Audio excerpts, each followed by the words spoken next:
I understand, I guess. So tell me a story. Another story. Tell you another story? Yeah. Well, now, what kind of story you want? I don't know. I don't know. Well, I'll tell you a bear story. Okay. I'm really excited for you. Yeah, that's great. Tell me a bear story. Well, I was up north of Rifle, and where I used to cut timber, and I got on a bear trail up there one time. 1 year before that, I got on a bear trail and trailed him for a ways, and he went right down across the canyon, walked a log right across the canyon, and fell right across the canyon. That bear walked that across that log there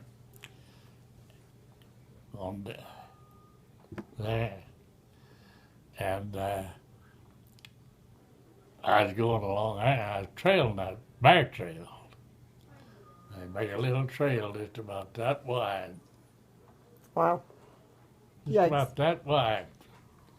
They make the trail, and so I was going along there like that, and all at once, seen a bear running right across behind some timber, through some timber, across a little flat place. And boy, he was just really making tracks. And he started up a pretty steep hill in the open country, open hillside. He went right up there and went around a big old tree and stopped with his rear end and hips sticking out around in behind the tree. His ribs and cage, the head in behind the tree, can you see them? So just his, from about his flanks back, so I can see him. And I don't know what he had on his mind, but he had something on his mind, I tell you. And I kept standing there watching. I think I come up over the hill, across the trail, the gully was down the hillside, and there was a ditch about 20 foot deep, right straight down the hill. And so, lo and behold, he stopped up there by that tree with his head in behind the tree and shoulders and ribs, cage where he wanted to shoot him. And pretty soon, I seen his nose start coming around that tree right on the ground. I mean, right on the ground, just like that, up there, just like that, right on the ground, right around the butt of that tree.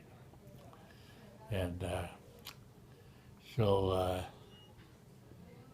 he kept sticking that head around real slow. I mean, real slow, too.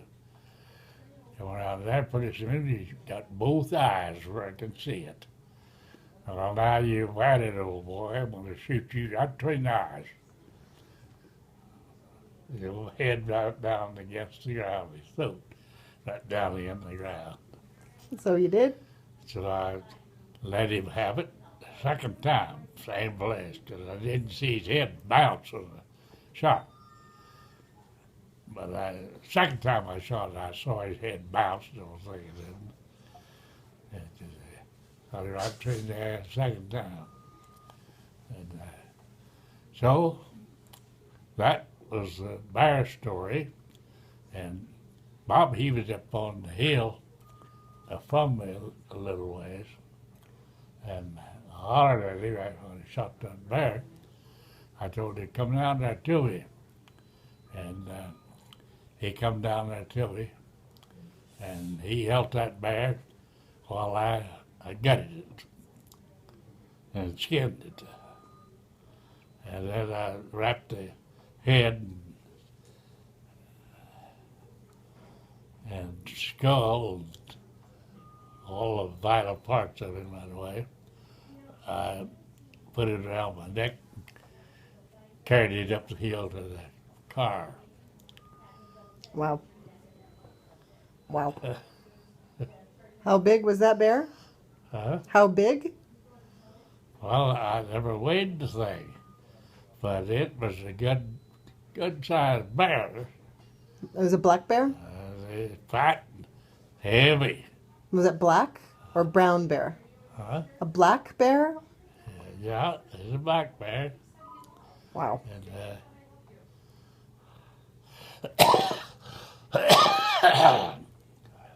That's a good story. and another one that's a beaten bear story, not a bear story, elk story. I mean, it's the biggest head of horns I ever saw on the elk. And I mean, them points is 4 foot wide if you're at the top. Long horn.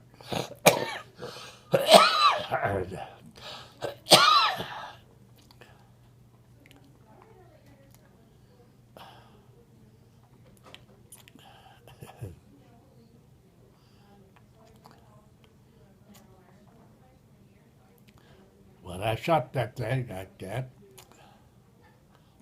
and you won't believe this now when I tell you that story, you won't believe it, because you can't imagine it.